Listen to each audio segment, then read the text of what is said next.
Well, it was about 10 years ago, to this date actually, January of 2010. And it's hard to believe. I feel like I shouldn't be. I feel like I'm not old enough to be that old, but regardless, it is reality. I am that old.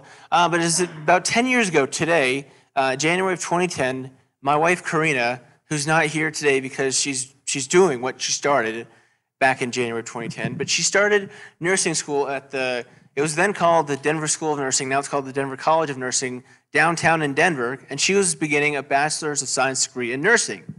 So a few months prior, we had gone down to the campus, because it's down in downtown Denver, like 18th and Market, if you really close to Coors Field, actually. So it was really kind of painful when the Rockies were in town. The parking would just like double, and we we felt those days.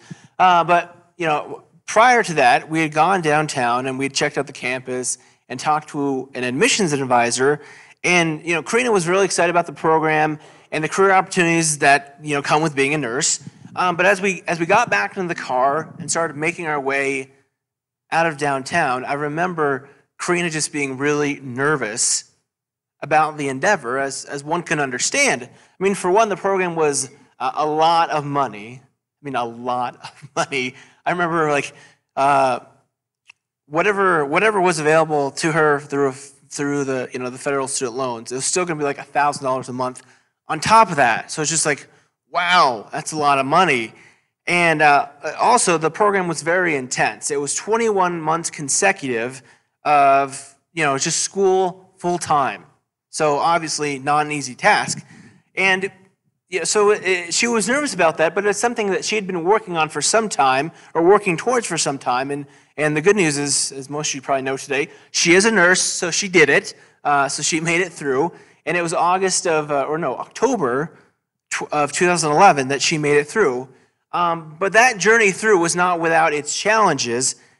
For one, we didn't have a lot of money. I remember it was the fall of 2009. I had actually just started a seminary myself, and so I was working 2 kind of part-time jobs to make ends meet, and then I'd do schoolwork in the evening.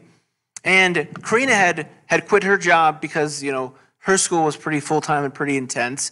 So we had like a combined household income of like $30,000. So we were really rolling in it at that time.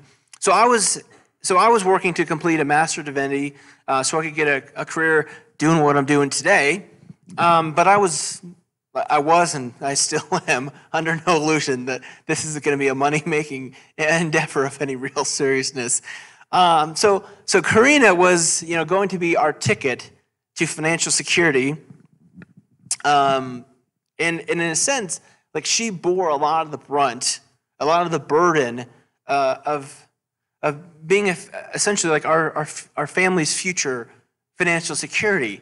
And again, not that she was paying the bills, but we kind of staked our hope as a family. It's like, hey, eventually in a couple, 3 years, like, she's gonna be working as a nurse, she's gonna be making us money. We're gonna be set then. And if you remember, back in the 2000s, there was a nursing shortage back then, and everyone was like, oh, go be a nurse, and they were encouraging everyone to go in the nursing field, and it was kind of crazy. I remember them saying oh yeah, they'll be signing bonuses, and it was just it never came to fruition. But there was this real promise of this financial boom if you become a nurse, because of supposedly there was a low supply of nurses back then, and high demand, obviously. So we looked at her far off graduation day as kind of the moment when things would change, when our financial struggle would cease, and when we wouldn't have to constantly scrimp and to save just to get by, and we could begin to live the life we'd always kind of dreamed of. So it was at that point. I don't remember exactly the day, and I don't remember whose idea it was, whether it was my idea or her idea, but we made these wooden countdown blocks, kind of like dice, and they're about this big. I have a picture of him if we can find it. This was graduation day. So I worked at a lumber yard back then. So I got these pieces of redwood and got them shaped into blocks. And Karina like made some artsy numbers. And I remember we started that countdown. There was 3 blocks, and there was the number was something around like 600, if you can imagine, like 600 days until October 3rd, 2011, until that graduation day. And almost every day for like 2 years, we would rotate those blocks to mark the time until graduation day was there. So amidst the stress, amidst the drudgery, amidst the challenges of life and school during those days, we could look at those blocks and be like, hey, only 535 days, or only 422 days, or 333 days, or 221 days, whatever. And of course, it was when those blocks shifted to double digits from triple digits, then things really like, you could like see the light at the end of the tunnel. Like, oh, this is for real. And we could kind of see that like what was seemed so far off and impossible was becoming a reality. But it was in those days, day 539, day 422, day 331. When she was overwhelmed with school, when I was feeling the burden of finances, and we were exhausted from the seemingly never-ending process, I could look at those blocks, she could look at those blocks, we could look at those blocks and think slowly but surely graduation day it's going to get here. It's going to get here. The blocks for us were like a tangible sign of hope in the midst of our fatigue. A sign that things were going to get better, they were going to improve, that there was a reason to hope. I meant to bring one today, but I kept one of those blocks because for literally for almost 2 years, I'd look at those blocks almost every day. So to this day, it's in my garage. I still have one of those redwood blocks with the numbers on it because they were so integral to my life, at least. When I needed a reason to hope, a reason to hang on, a reason to keep going. So I was wondering, I kind of think about, I wonder if y'all have had something like that in your life. Like maybe it was like a poster, kind of like our posters on the wall here. Like in your bedroom, if you have like a poster of like a famous athlete or famous musician or famous figure who's like, you're kind of like, somebody who you look to is like, hey, this is what I want to be when I grow up. Or maybe it was like a teacher or a mentor who kind of encouraged you to think about like maybe in your adolescence, like what you could be, what you could become. Or maybe it's like kind of like I have with, I still have my block at home. Maybe for you it's like a relic or or like a souvenir of like a time and a place where you had like, something, a memory you can almost go back to and think about like, hey, this was good back then, or, this is a good memory. So you can go back and think about the memory that souvenir or that relic or that picture perhaps represents. And like, you can hope that like, hey, those fond memories from back then is still possible in the future. And maybe it was something else, but I kind of wonder, like, I think like probably we all have something like that to some extent, because I think if you're like most people, we tend to do that. We tend to memorialize items as like a reminder to hope. Like when times are tough, when the future seems bleak, when things are daunting, like we like to have something we can like look at, hold on to, whatever, to like remind us to keep hoping. And I'm not a sociologist, but it seems like something that humans have been doing for hundreds, if not thousands of years. And I was sort of thinking like this is probably why like back in the day, and I mean like way back in the day, like humans would make idols to their gods because they wanted like a tangible symbol in which they could like say like, hey, rather than just some kind of mystery or ethereal, I can't say that word, reality, they could say like, hey, this is my God. This is what I put my hope and trust in. And they could kind of look at that as like a real reason to keep hoping. So obviously, if you remember, when at least the Bible talks about idols, it's not very positive the way the Bible talks about idols, and they were strongly discouraged back then. And even asking for external signs were often frowned upon too. Perhaps you remember hearing the story about Gideon. So Gideon was a guy who lived kind of way back long ago, we'll say. And Gideon was asked by God to lead an army against an invading enemy. And Gideon was hesitant, we might say, if you remember. And Gideon's like, okay, God, if you're for real, if you really want me to do this, I'm going to lay out a fleece on the ground at night, and if I wake up in the morning and the ground is wet, but the fleece is dry, then I'll know that you're for real. So what happens? Gideon does it. He goes to bed. He wakes up, sure enough, just like he said. And Gideon's like, well, I don't know, God. Maybe we should do it the other way, just so I know for sure. So what's the opposite? Like he asked God to the fleece be wet and the ground dry, something like that. Whatever I said before, the opposite of that. So sure enough, Gideon goes to bed, or he puts the fleece out, he goes to bed, wakes up, and it's there. And, if you ever heard of the term, laying out a fleece, if you're trying to decide what to do, people say, well, I'm going to lay out a fleece. That's where that reference comes from. So the point is, though, generally speaking, people were encouraged to put their trust in God rather than looking for an external sign. And most people back in the day, they knew that. So they knew, hey, we shouldn't ask for signs. We should just trust God. So this guy who lived probably farther on from Gideon, who was named King Ahaz. And King Ahaz was the king of this nation called Judah. So if you're familiar with modern-day Israel, back when King Ahaz was alive, what we know of as modern-day Israel had kind of split into two kingdoms. There was a northern kingdom called Israel, and there's a southern kingdom called Judah. This guy, King Ahaz, was the king of this southern kingdom called Judah. But the thing that was going on was this northern kingdom had been conquered by an ancient superpower known as the Assyrians. And Ahaz was feeling the heat, he was feeling the pressure that these Assyrians might just come down and conquer his nation, Judah, and he was like, what am I going to do about it? So his military advisors were torn between, some were saying, oh, you know what, we should just make some local treaties, make some local allies with some of our nations around us and just go and fight the Assyrians as best as we can.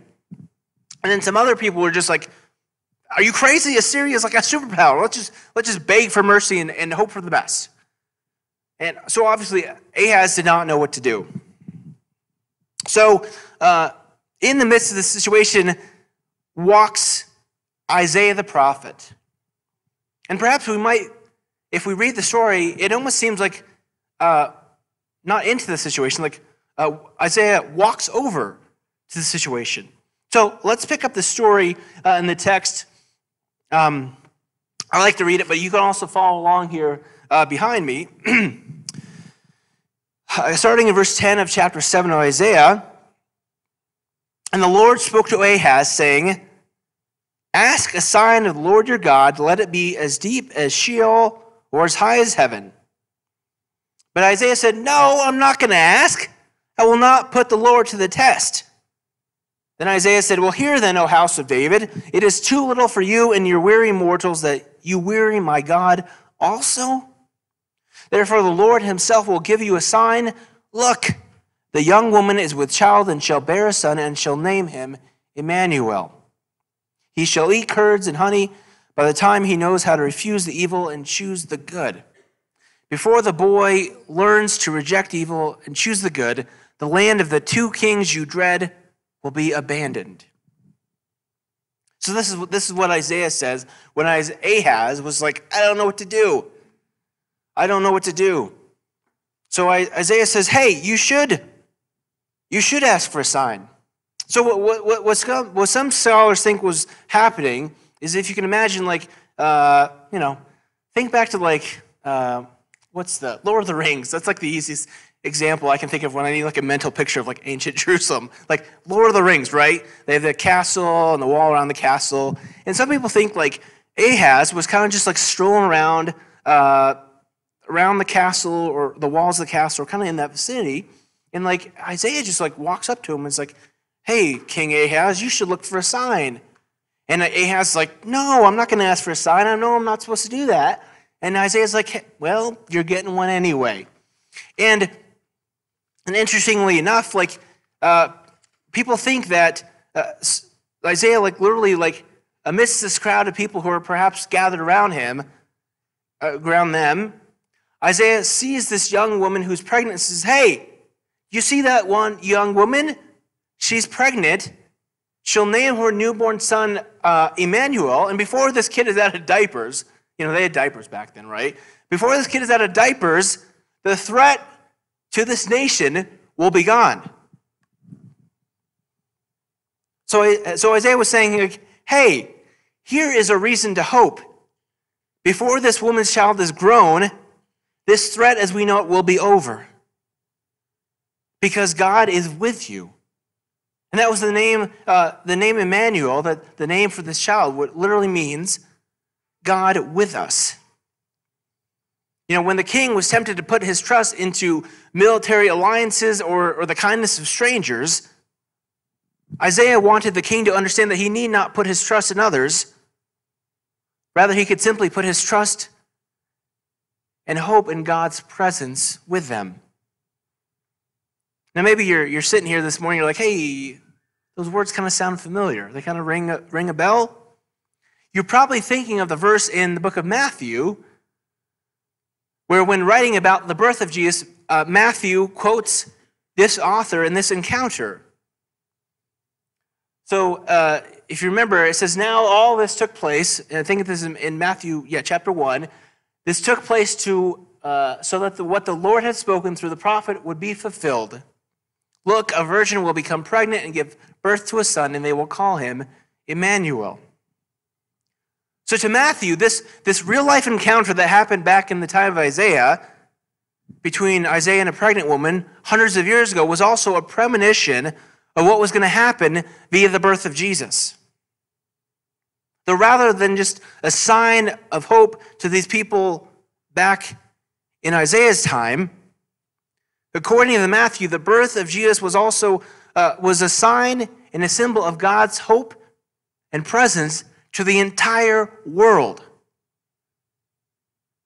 Writing to people hundreds of years into the future, Matthew was sharing the same message as Isaiah. Don't put your trust in strangers. Don't put your trust in military might. Rather, hope in God and trust in God's presence. If we fast forward, to our own time, we don't necessarily face the same challenges that King Ahaz faced long ago. There's no threat of military invasion. There's no conquering or ruling foreign power like in Matthew's time. In many ways, we can't relate to their struggles. But in another way, we really can. Last Tuesday I was taking my daughter to school, and I turned on the radio to the news, and I was hearing these stories, and I was thinking about, wow, this is a historical day. Without getting too much into it, it was, the first story, like I remember, was like the news of the Inspector General's report about the origins of the Russia investigation. And then there was this news about the Afghanistan papers or something, about the investigation or the news behind the 18-year-old some war in Afghanistan, and how supposedly that's been, the military leaders have just been like, this is a lost cause, and just been hiding that for years and years and years. And then on top of those things, which seems just like humongous events in their own right, was, by the way, the impeachment articles. That was just last week. We still got like these things floating around in our societal anxiety of, the threat of climate change, the threat of global recession, the reality of wealth inequality, and we're just like, that's a lot. But beyond all these things kind of floating around in the societal anxiety around us, like before we can worry about the nation's economy or the world's weather, we've got to figure out our own family situation. How we're going to have enough money to pay our mortgage, how we're going to pay this next medical bill that's coming in. How are we going to figure out those problems before we can even think about stuff going on beyond me?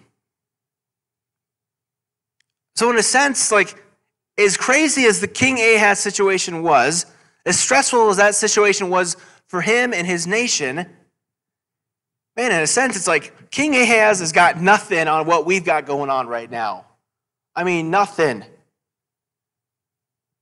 So we look for something, anything, to be a sign of hope for us. Maybe a political leader, or technological revolution, or like a new ideology of America first. Maybe it's more personal, like we lead, like a new job will do it for me, a new pay raise will do it for me, a new promotion, new position at my job. That'll be my thing to hope in. Anything, whatever, something to put our hope in. But it's in the midst of that uncertainty, it's in the midst of that despair that God walks in and says, hey, I'm right here. I'm right in front of you. I'm here with you, and I'll always be here with you. Hope in me. A couple weeks ago, Nellis and I were having breakfast, and Nellis was talking to me about some ideas for a message series. And one of the things she talked about to me was about the importance of everyday miracles, I think is what she said. About how the importance of being grateful and looking for those small signs of God's presence, God's action among us. I think in a lot of ways, like that's what Isaiah did. He looked around him and he saw like a pregnant woman carrying a new life, a new person in her, and he said, hey, look, like right there, see her? Amidst all the stuff that's going on, amidst all this chaos and uncertainty, like, see, God is still present. God is with us. And I just kind of think, if we open our eyes, if we look around, we'll see God even in the face of a young pregnant woman. And I want to acknowledge, like, hope is hard. I don't want to put some like smiley face on this and be like, just hope and you'll be fine. Like, it's hard. Hope does not come naturally to us. On the evidence of our senses, despair is natural. Entropy is built into nature. Decay is like knit into our flesh. By all appearances, the universe is a cold, empty, indifferent place. And there's a certain like bleak dignity in accepting the challenges of what seems to be a hopeless situation. But I think deep down, there's something about humans. We want there to be more.